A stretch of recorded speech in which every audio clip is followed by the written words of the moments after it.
Hi everyone, this is audap. Let's check out the M2 Shot Trigger's Toplin arcade game. Same Same Same Same. What most of us in America would know as Sky Shark and Fire Shark. Alright, so we've got Same Same Same, Hishou Same, and there's also a bonus DLC. I think that's what this is. Anyway, let's check out. So this is the arcade and the NES version. This one's Fire Shark, because we have arcade, Mega Drive, and Genesis version. And this must be Sky Shark since it's arcade and Famicom Disk System.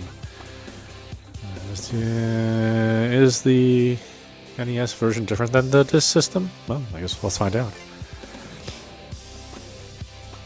The arcade mode here. So we've got Sky Shark, Flying Shark, and the NES version of Sky Shark.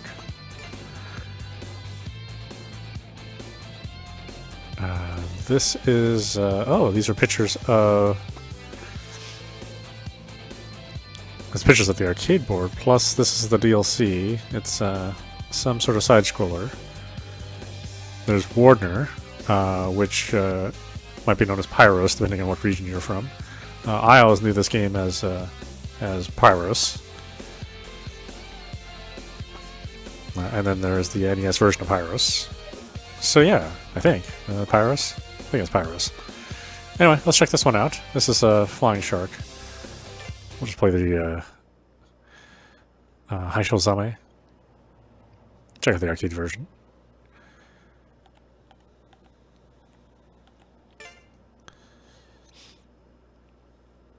Of course, we've got gadgets.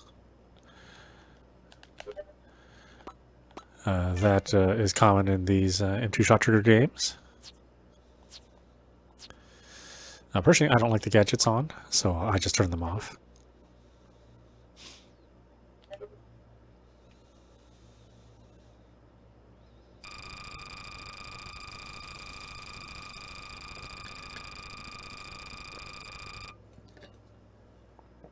(1987). I do remember playing this game in the arcades. Although obviously I played it as Sky Shark.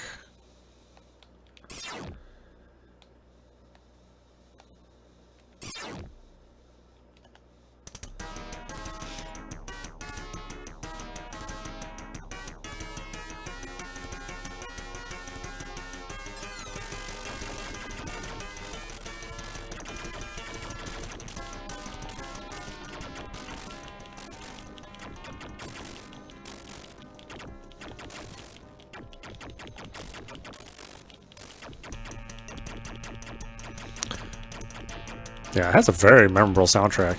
I still remember it to this day, this opening first level sound. Of course, I was pretty young when this game came out, so I don't know if I experienced this game beyond the second level. I still loved it, even though I was, terrible at it. And I didn't own an NES at the time that Sky Shark was available, so I never got to play the NES version of this game. Although, from my understanding, it's probably best that I didn't. But I mean, we'll check it out, of course.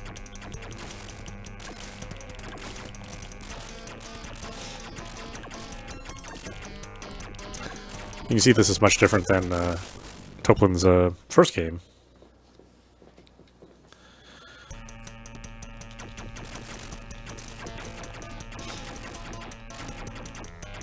There's obviously a lot more going on. Much more faster paced. They took a lot of lessons from... Oh boy, it's a hard game. All the previous games that they'd made up till this point.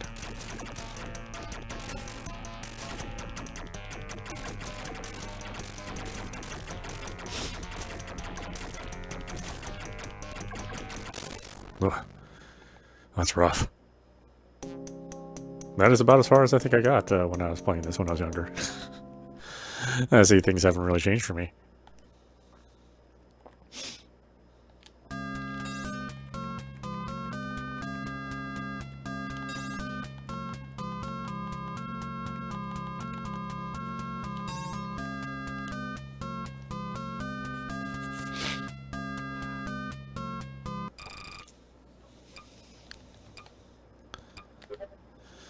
Alright, let's go to a different game. Yeah, that is exactly as I remember it. I mean, as I said, it's a very distinctive sounding game. Sky Shark and Flying Shark was the world version. Okay, so Sky Shark is the one that I remember. I don't think there were that many differences between Zame and Sky Shark. I guess we'll find out here. See if the opening is any different. I'm sure there's some explanation in Japanese of what's different, but obviously I'm not an expert in Japanese. I'm actually picking up Korean instead of Japanese since I plan on moving there.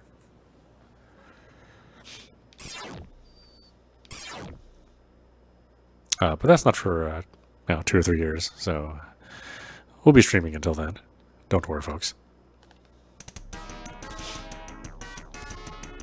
That's also why I've set up my stream to be primarily on Africa TV. So if you get used to watching me there, then you won't have any sort of interruptions. I don't know how easy it is to stream from Korea onto YouTube or Twitch. So that'll be something I'll have to figure out. Maybe things won't change at all, but for now, you can still enjoy the streams without much fuss.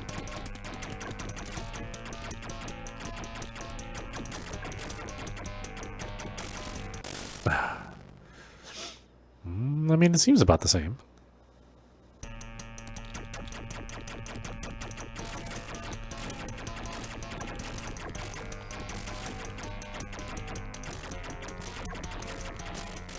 Was it the same checkpoint system as... I only played the Japanese version just a minute ago, and I can't remember already. This is terrible.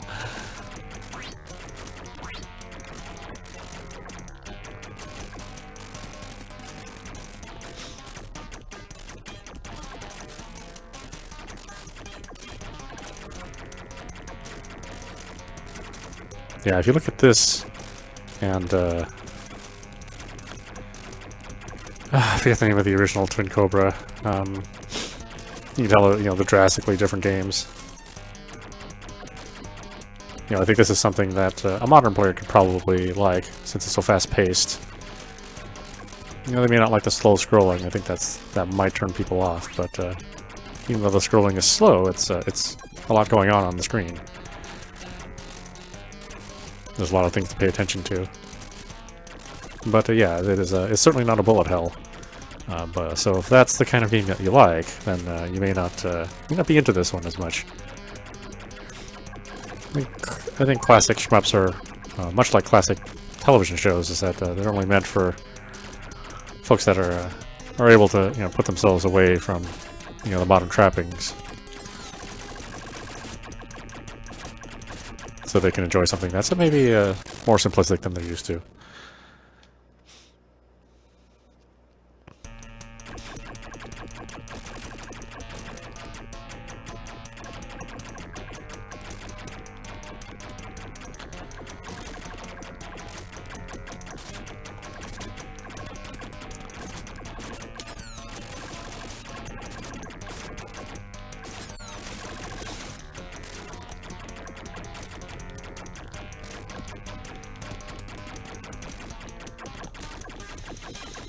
Of course, this is not going to be a super comprehensive look at these games. We're just going to sort of skim the top of them. I'll have another video that will show all the levels, and we'll try to beat it then. But this will just be a real quick look at the modes that are offered, in case you want to import this game. It's available for the PlayStation 4 and the Switch. So if you have either of those systems, you have the options to pick them up right now. Otherwise, you'll have to wait till, I think it's next month, when we get versions of these games available for the Western market.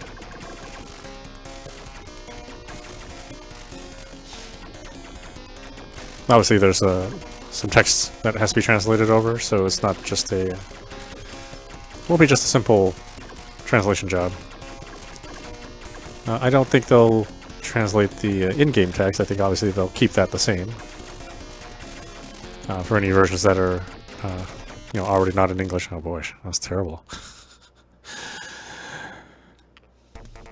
Getting a little farther for some reason. I think it's just a little bit more practice on my part. I'm certainly not good at this game. I mean, look at all these bullets.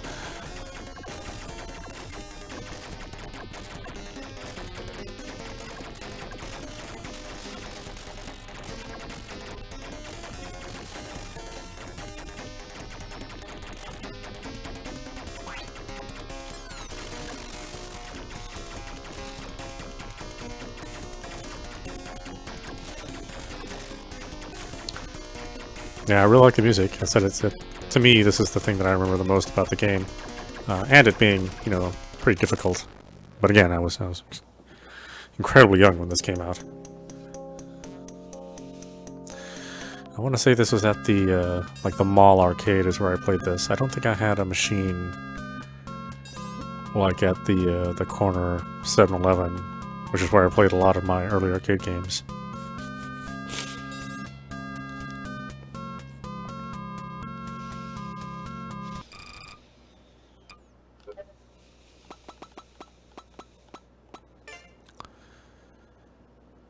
Alright, then we have the world version, Flying Shark. See if this is any different. See if we can spot any differences at all.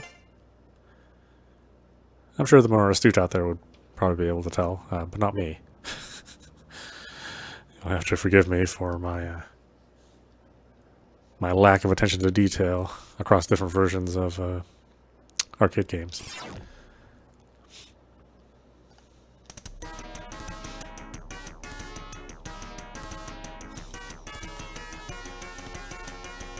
I think this game holds up amazingly well.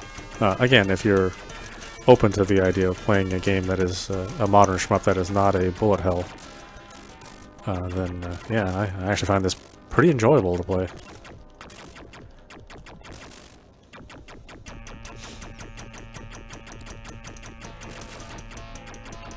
But I was raised on these kind of games with this same pace and speed.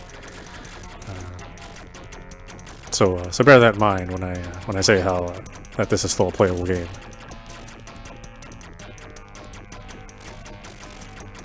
Or still enjoyable, I think, to a modern audience.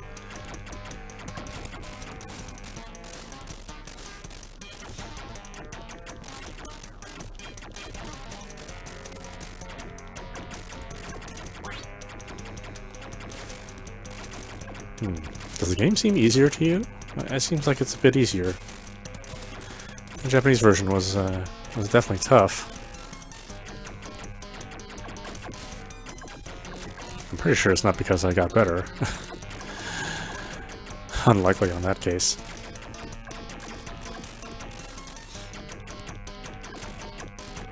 It would make sense to make it just a bit easier, since you're going to be able to commit somebody to be to invest more money into it and play it longer if they can live a little longer. Games that are too hard, where you may die in only a minute or two. I don't know how motivated you'll be to put another quarter in if that's the case.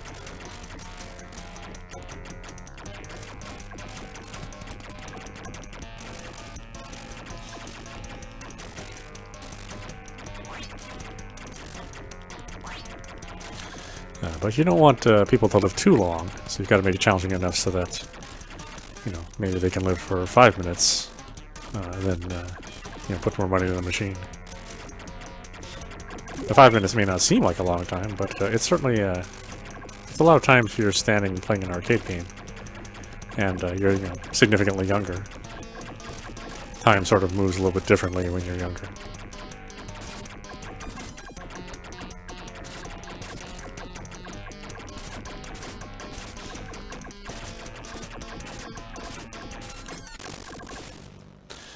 A little too late with the bomb.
Oh my goodness.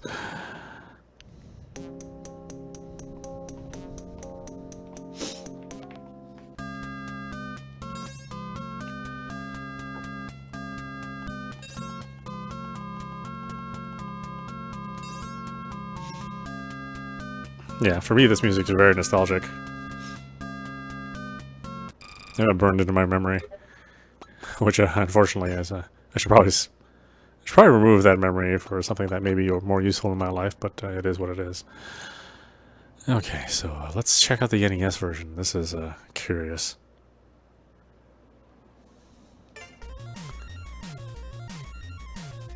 Software creations, huh? Interesting.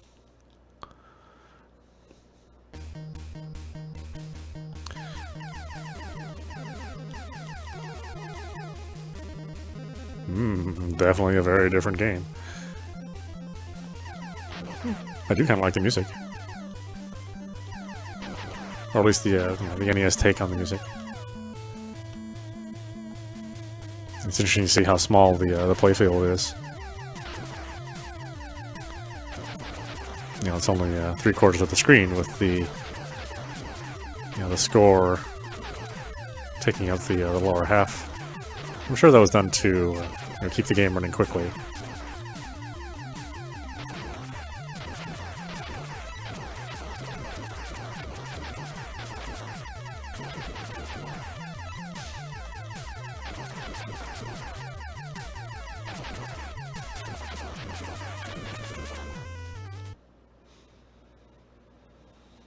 Honestly, I feel that this is a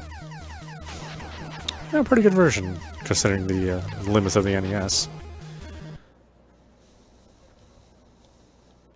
I don't think I would have been dissatisfied with the game, although, I obviously would have liked to have played the arcade version back in these days. That was always my preference, is to, oh gosh, play the arcade version.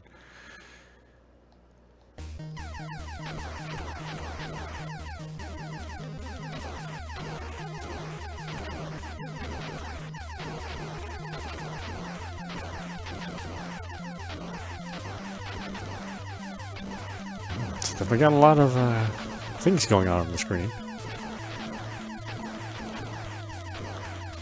Especially that your power-up hovers at the top half for so long.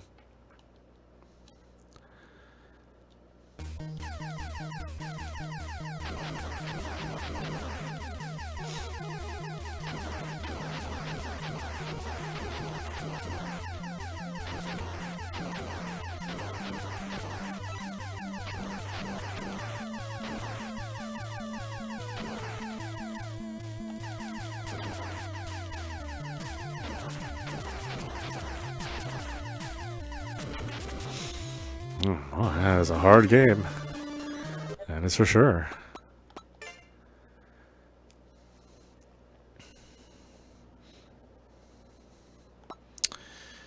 Alright, and then this is Sami Sami Sami, or Fire Shark, as most of us know it from the States. Well, let's check this one out. This is a dramatically better version of this game. Oh, wrong button, of course.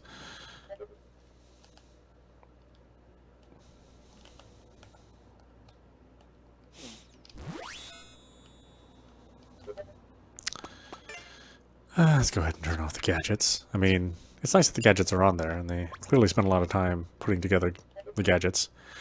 But I just find it a little too distracting, personally.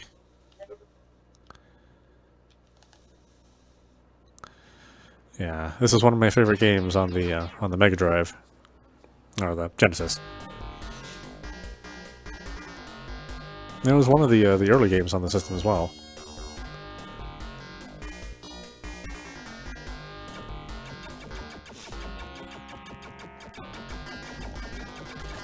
Again, interesting to start off with a spread weapon as your first weapon. Although obviously the range of it is a little different, with it being so wide off the screen.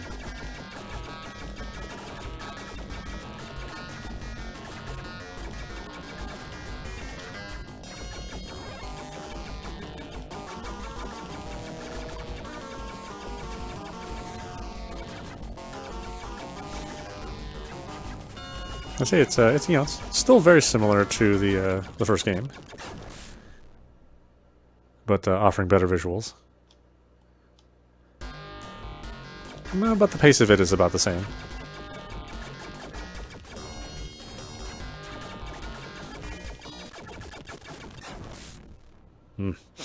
A tough game. Definitely, this is what I remember from it. Not an easy game at all. Though obviously the Mega Drive version, the difficulty was scaled back a bit. But even then, you know, it was a tough game. You know, limited continues. Oh my goodness, I'm terrible at this game. Don't worry, I'll spend some time playing, and you'll have better runs out of me a little bit later on. Probably not for this broadcast. Alright, and then you have a easy version if you just kind of want to blow through it. Then you can set some custom rules as well. Challenge mode. Let's see, arcade 2-player version. I wonder how much different it'll be.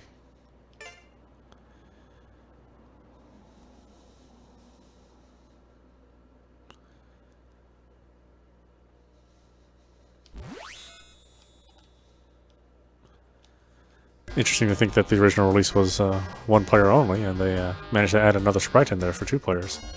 That's pretty impressive, really. Though I would guess that the game is even harder to accommodate for another player.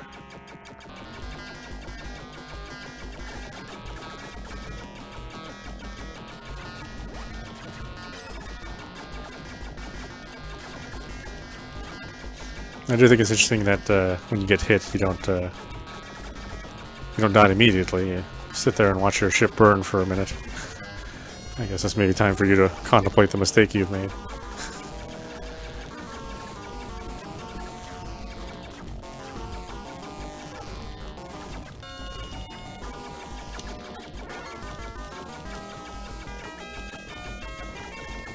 Yeah. It seems like they've given you more things to shoot at.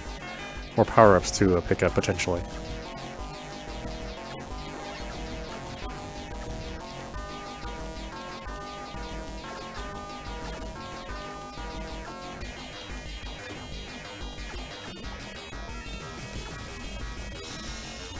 Oh, yes. The flamethrower. The signature weapon of the series. Or of this game. Once the thing gets powered up, it's pretty devastating.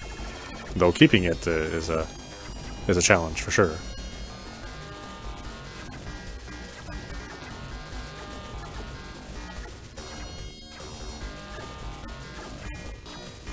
I don't think we want the green one. I don't think so.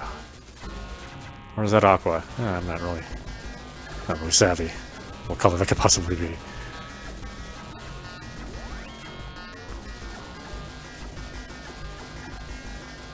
It is interesting that the power-ups stay on the screen for so long.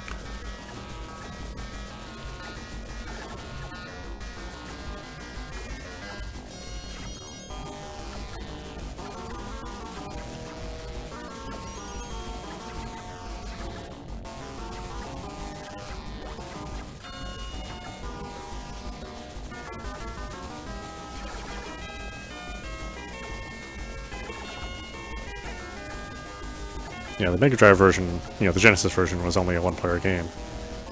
It is interesting to see, you know, how they made adjustments for another player here.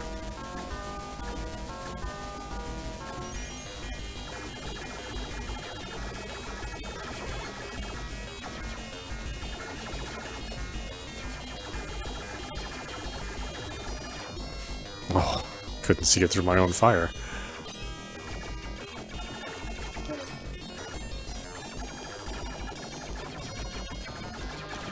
Traditional 2 bosses at the same time at the end of the first level.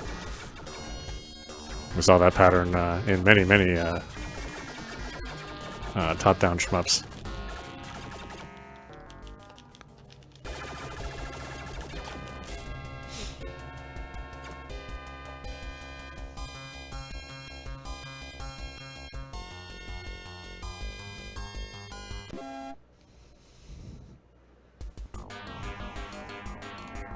You know, it's such a quick end of level sound.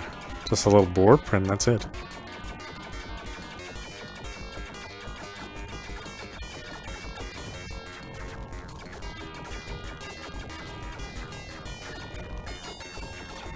Oh.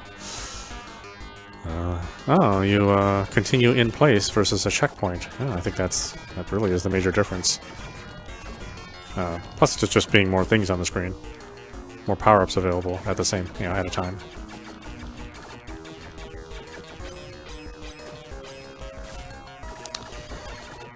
Oh, goodness, the screen gets crowded fast.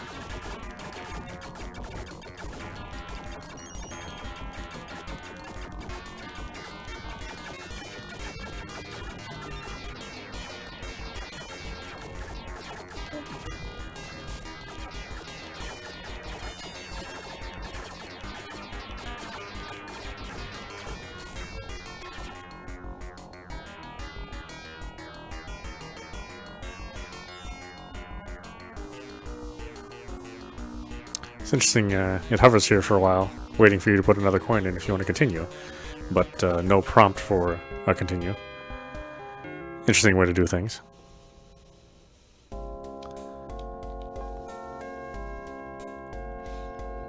I never realized how much I love Toplin games. Of course, when I was a kid, I wasn't paying attention to who made a game. It wasn't really important information for me. But now we're going back through here, seeing how many Toplin games I played when I was younger. It's impressive to see. Alright, the US version. I wonder if this is the 2-player version or the 1-player version.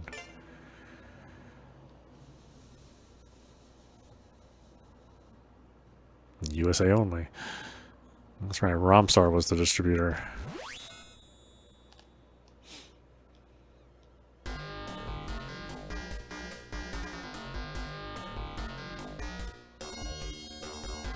Hello, little fellows.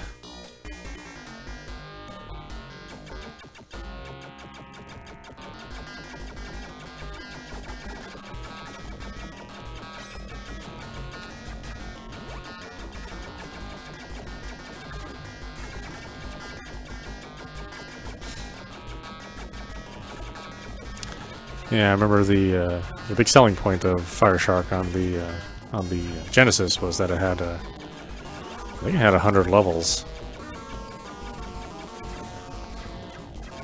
Which, would be broken up into 8 stages. Still impressive for its time.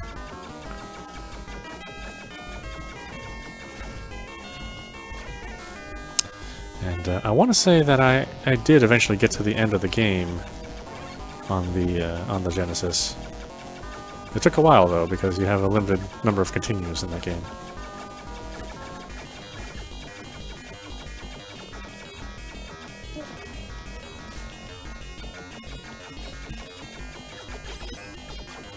Oh my goodness. Just an onslaught of bullets.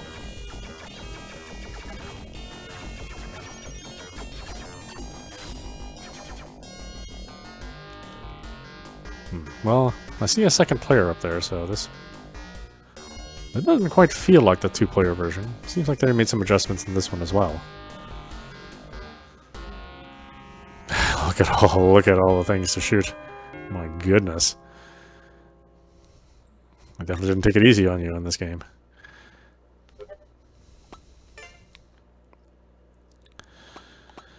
Alright, then the Mega Drive version, which is the one that I would be the most familiar with.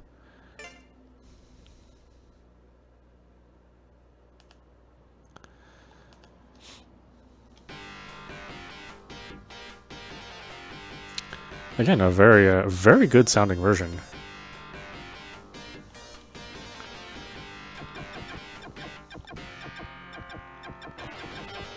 Not full screen, but that's okay. The aspect ratio is at least close to the arcade version. Like I said, it's a game that was early in the Genesis life. Looking for creative ways to present a top-down game on a 4:3 TV. This is, I think, reasonable reasonable way to present it. Basically, no HUD on the main screen and the HUD moved off to the side. Or the HUD elements moved to the side. Again, reasonable way to do it.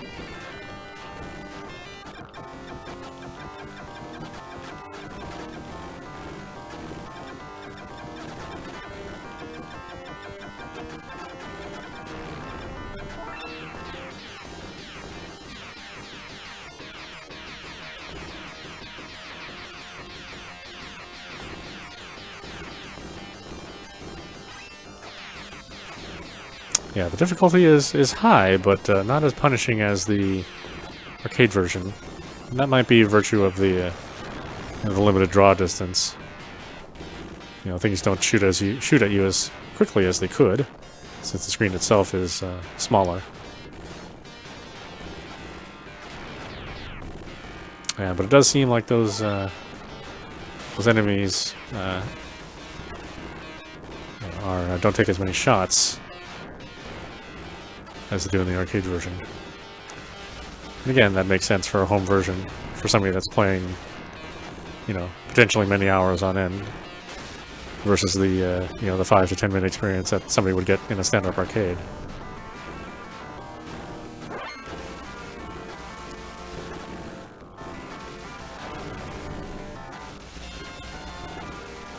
Oh, the default difficulty is easy. I didn't realize that. Well, easy in a Toplin game is relative.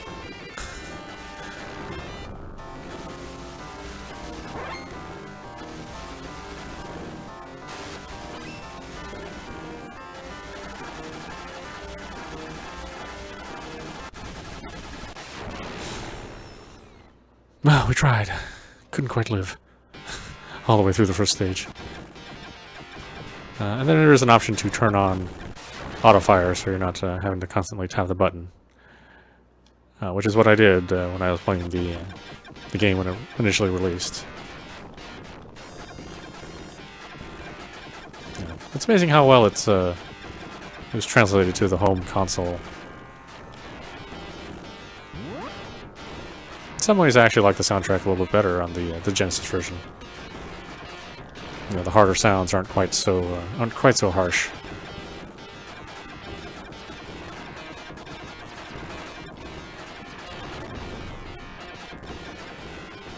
Once again, the power-ups at the very top of the screen.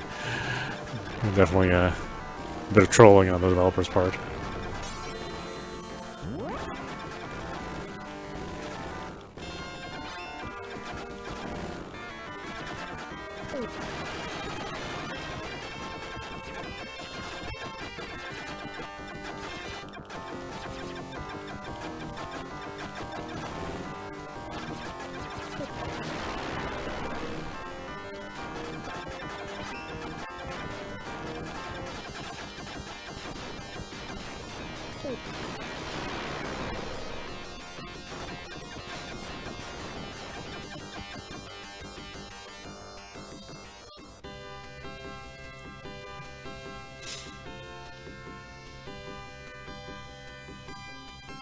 Yeah, it's nice to be able to, you know, play the full breadth of the series of games, Sky Shark and Fire Shark. As it is, to own copies of these games is rather prohibitive. You know, they're worth quite a bit. Certainly working copies, and something with a box and instructions would be setting you back a few $100s, depending on you know, where and when you buy the game. Plus, you have all the extra material, you know, being able to play it on a modern screen instead of having to drag out your, you know, possibly not working very well TV. That has, you know, dimmed over the many years. CRTs aren't, you know, invulnerable to wear and tear. Though hearing younger gamers talk about CRTs and how great they are still makes me shake my head.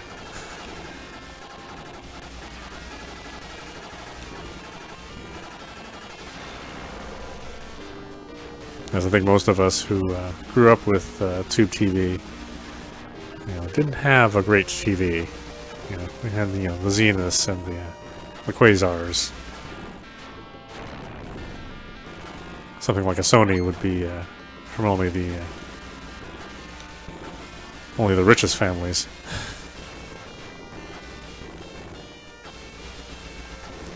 So the quality of the average TV was pretty low.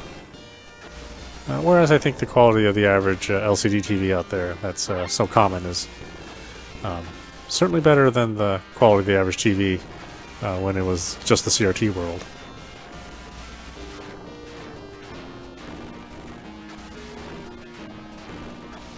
Though you can certainly run into, terrible LCD TVs.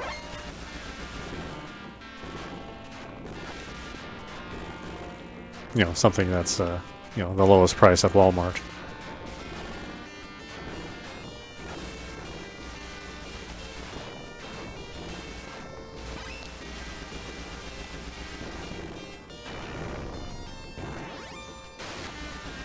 I'm actually surprised I'm doing this well.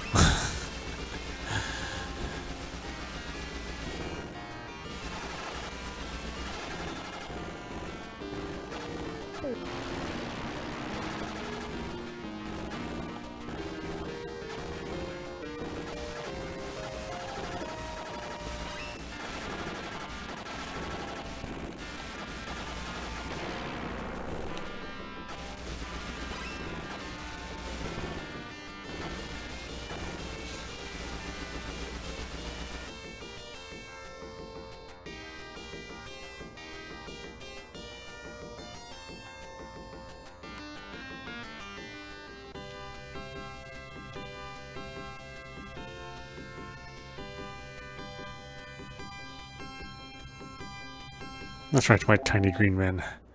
Help me.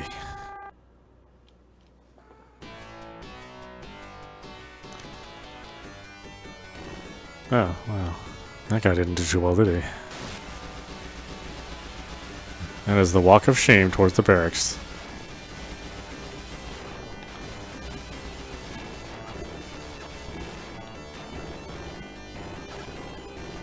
Or possibly the morgue.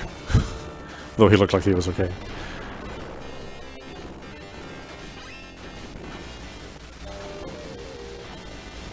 Yeah, obviously toned down difficulty, dramatically from the arcade version. But again, that's the appropriate thing to do for a home version. Since all the money's made up front on the cartridge versus, the money over time on the arcade unit.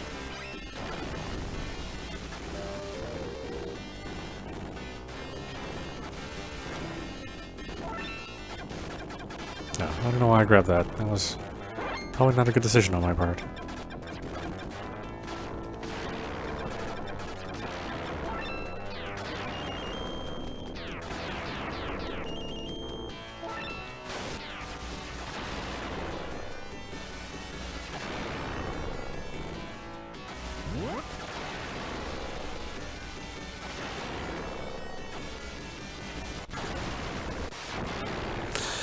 Bound to happen. Trying to avoid all all those power-ups I don't want.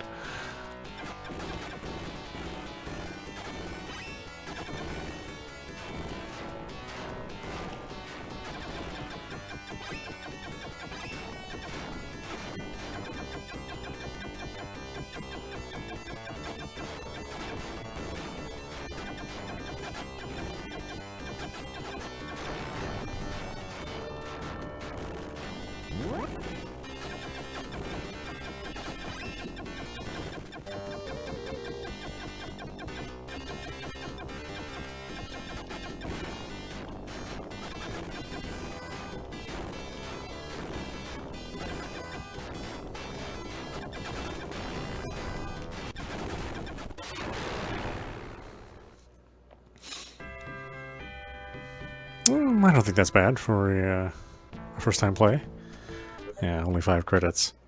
Which doesn't go a long way when you're trying to beat the game. Alright. So, this is the one I'm the most familiar with. I'm trying to remember if we had a... I don't believe I had a Flying Shark arcade cabinet where I lived, or close to where I lived.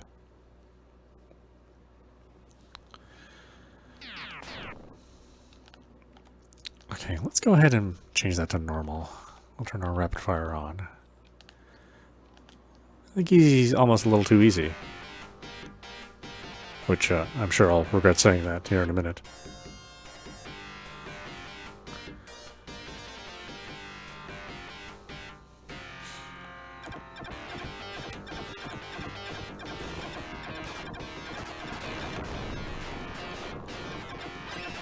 Definitely much more comfortable turning on the rapid fire. The thumb was getting a little tired after pressing the button manually.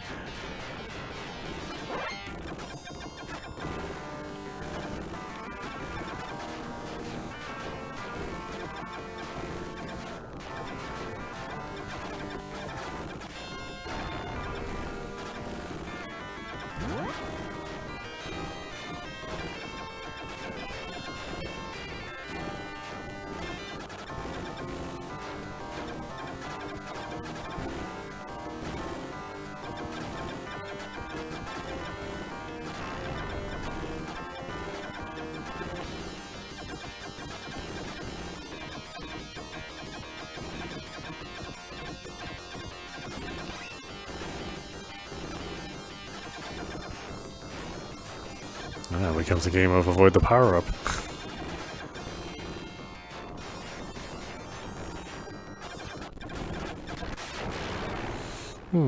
That's more like the arcade version there. Dying on the first level. And it's a checkpoint system versus continuing where you left off. Again, makes sense for a home console version. Because you still want to leave some challenge in there. Oh my goodness. So that folks can't beat the game too easily. You know, potentially return it.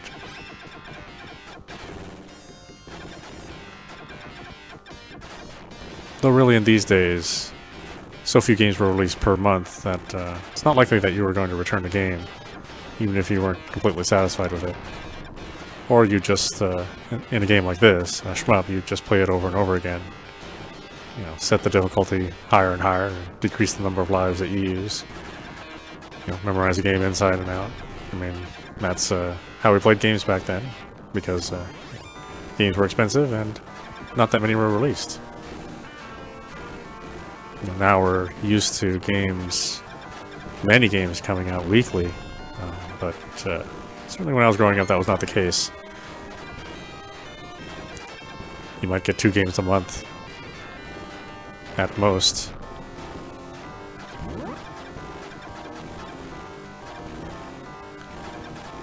And if you couldn't afford to buy games, then you'd have to rely on rental stores,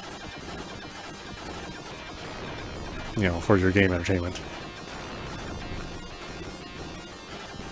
And games weren't, you know, big money makers. You know, they drew customers in. You know, a small number of customers, because gaming wasn't as big as it is now. You know, now many people play games on a whole host of different devices, but during this time the gaming audience was fairly small. Mainly relegated to younger audiences.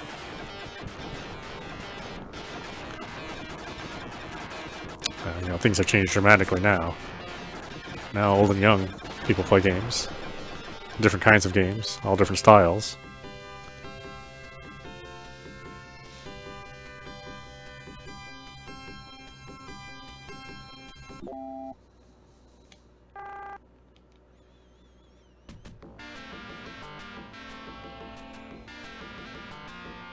And if you think about the, you know, shmups dominating the genre, that would also contribute a bit to why the audience was limited. You know, once games became, you know, once there were, you know, more puzzle games and more strategy games and, you know, more of everything, then the audience became wider and wider, and the audience also became older and older as folks played games past their childhood into their teens and 20s. They kept playing the games, and soon they became, more of the majority of the market. So, then the game's focus became less on that short-term entertainment and more long-term entertainment. Now we have gaming that rivals the other sectors of entertainment, including music and movies. So it certainly has come a long way since I was growing up.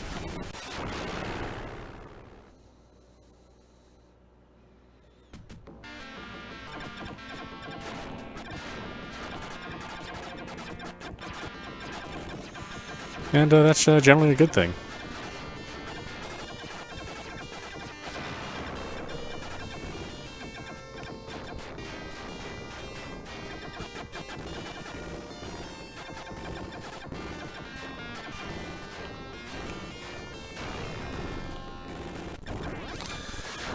I flew right into that. Terrible.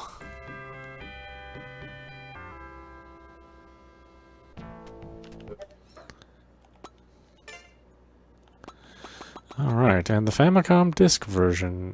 This is these are the extra titles. So this is DLC. I don't know what this game is. So let's see if it's any good. Again, optional DLC. Oh no, this is Pyros. I see. Or Wardner, depending on what region you're from, or where the arcade cabinet came from. I actually quite like this game. It's a side-scrolling action game.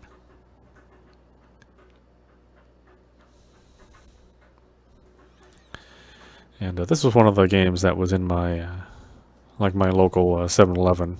So I'd play this game before going to school. Get up a little early. So I have actually quite a few memories of this game. Though obviously not the Japanese version.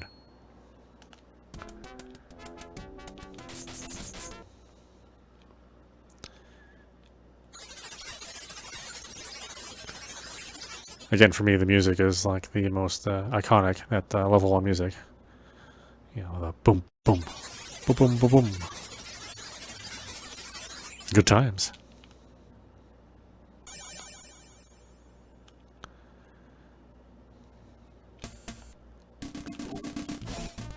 It's such exciting music for something which doesn't look that exciting when you first play it.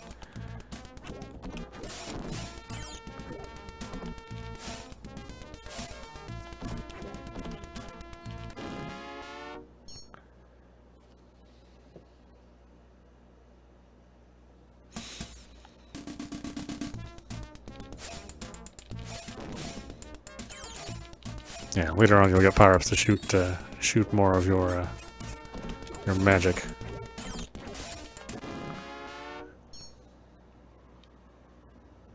It's a bit like Ghouls and Ghosts, in that, well, actually you can't control how you move in the air.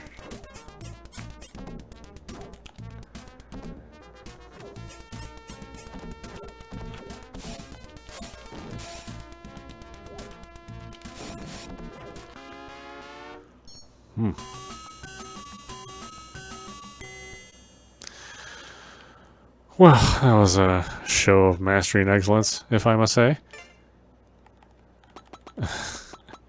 Anyway, let's take a look at Wardner.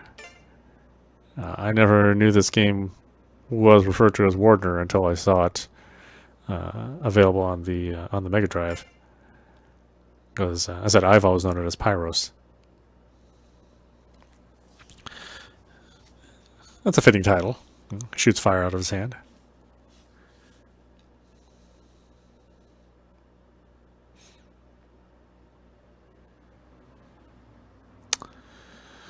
I thought there was a Mega Drive version of Pyros, though, of Wardner. I could have swore I played one. Might have been on the PC Engine, but I thought it was the Mega Drive. I'm a little surprised it's not on here. It's only the Famicom disc version.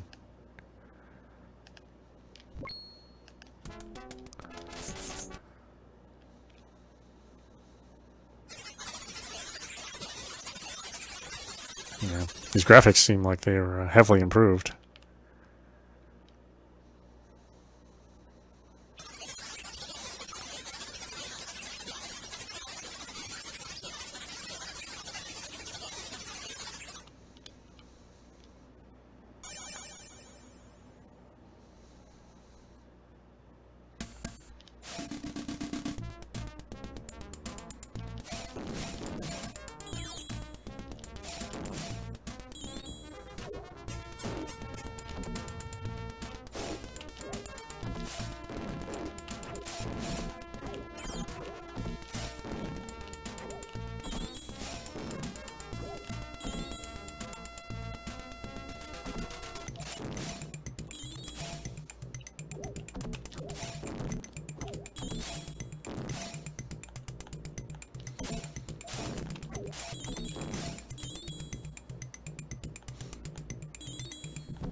I definitely remember that being a tough section.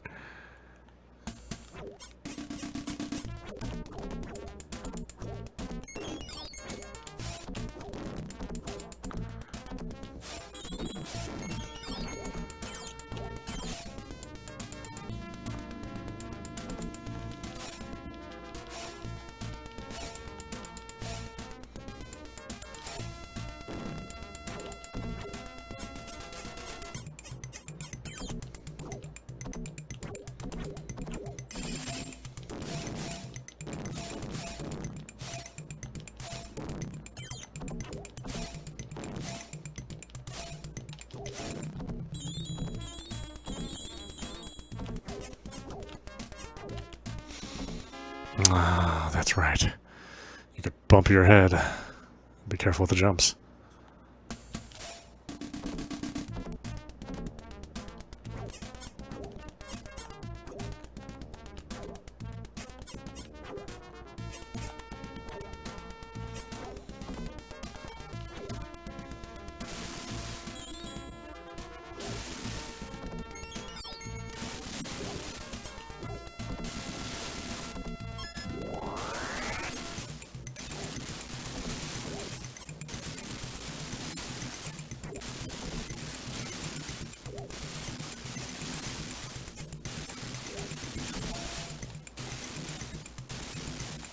That's right, now I can shoot 2 fireballs.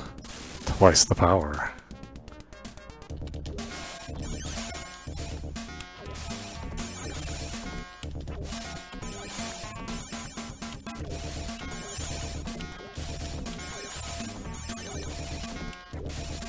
I think the most power I ever got was 3 fireballs.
Ugh.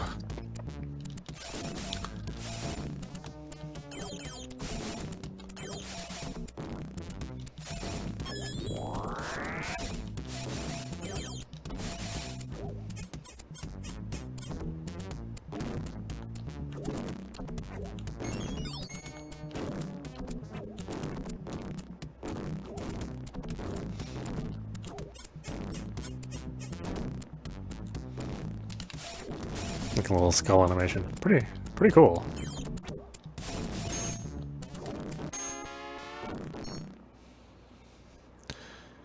Let go a little too soon. Common problem from men my age.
Yeah, it's a fun little game. I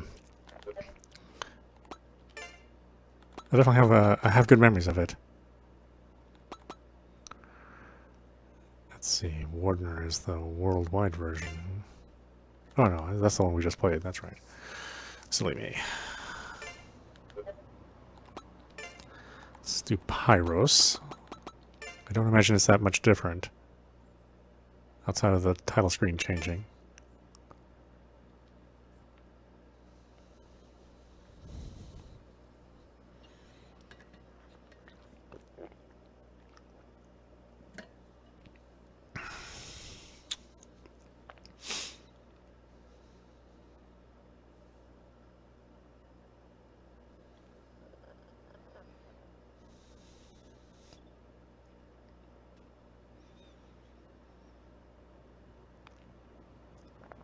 No, long boot up times.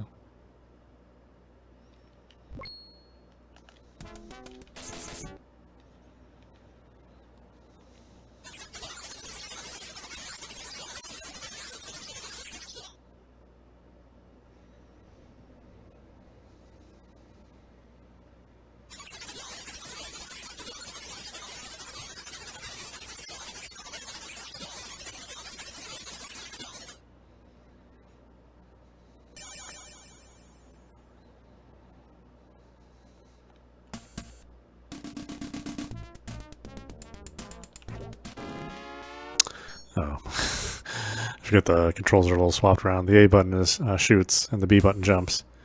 And I think a lot of gamers would expect that to be the opposite. You can change the controls, of course. I'm just using the defaults for now.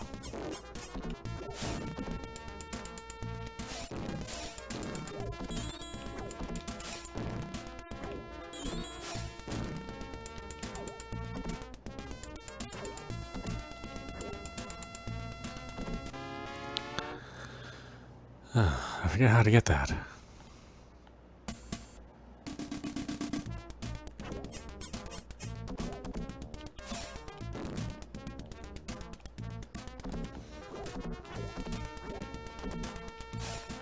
Ah, that's right, we have to walk all the way back.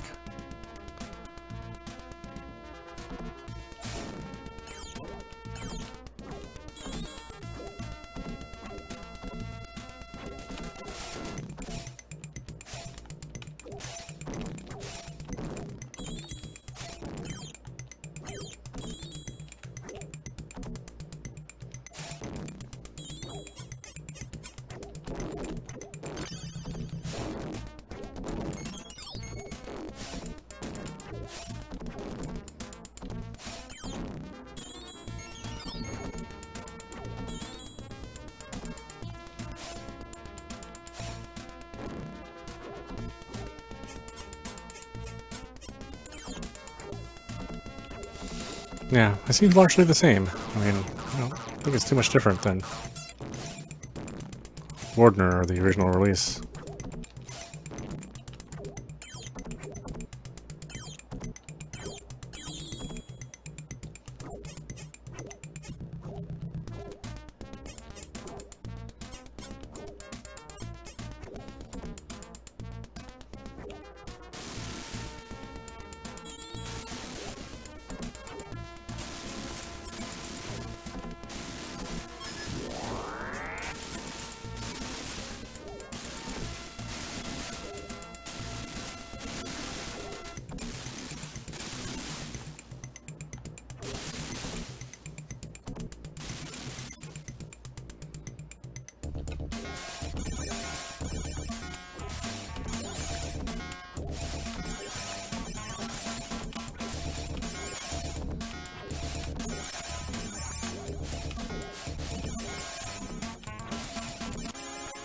Oh, ran out of time. My goodness.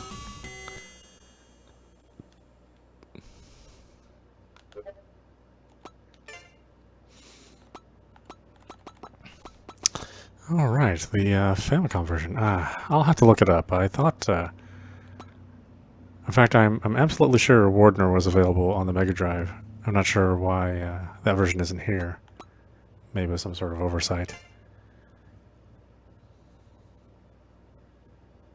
Because I remember seeing Wardner on the shelf and going, "Gosh, that game looks like Pyros," and you know, not knowing that they were indeed the same game.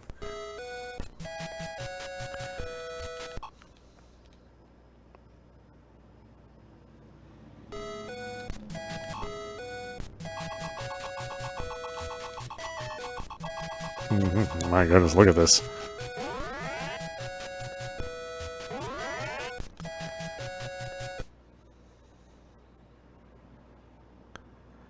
Let's see, are the controls going to be NES style on this one? Let's find out here.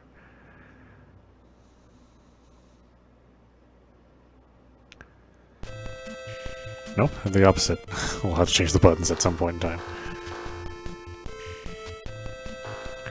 At least if we plan on playing this for a while. Oh, the level layout's quite different.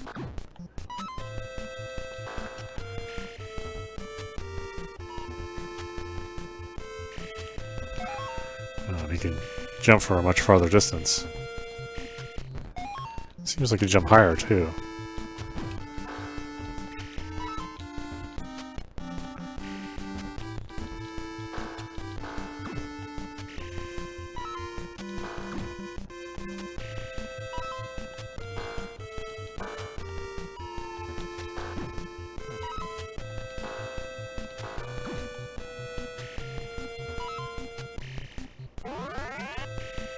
It does seem like it captures the spirit of the game. Just, you know, the NES was limited in its power, so I think overall it's pretty good.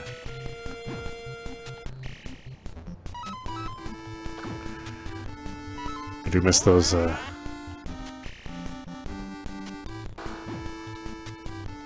heavy drum from the arcade music, though.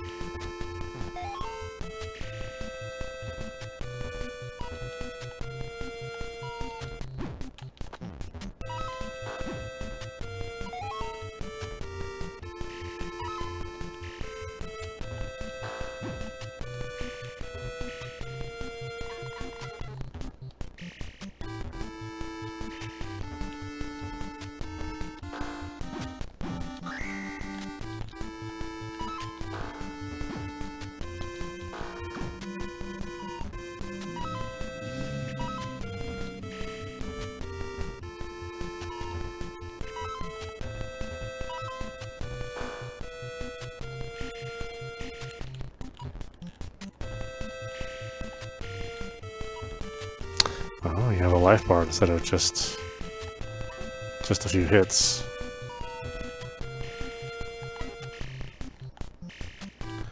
Oh, that's hard.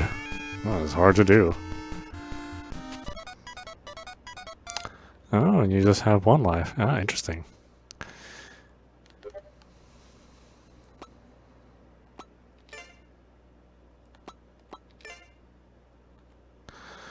Yeah, and then you have some promotional material. Cool stuff to include.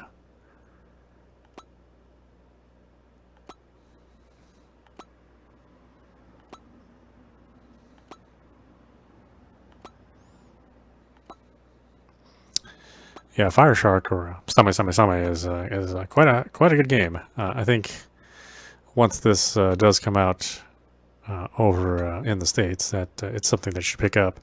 It's nice to see these different versions, although again, I'm surprised that the Mega Drive version of Wardener isn't available.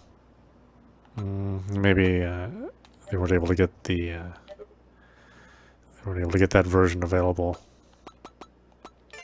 I would imagine that some of the source code for games like that of this old probably don't exist anymore.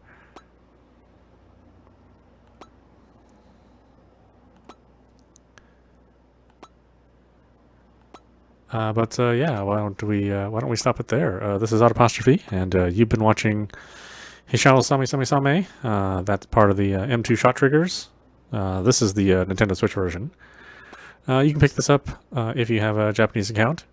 Otherwise, you'll have to wait till I think it's next month. I think it's sometime in June, potentially sometime in August, where this will be available for the US release. There is a limited run of physical copies that are available, but for me, I would just wait for the eShop version to pick it up.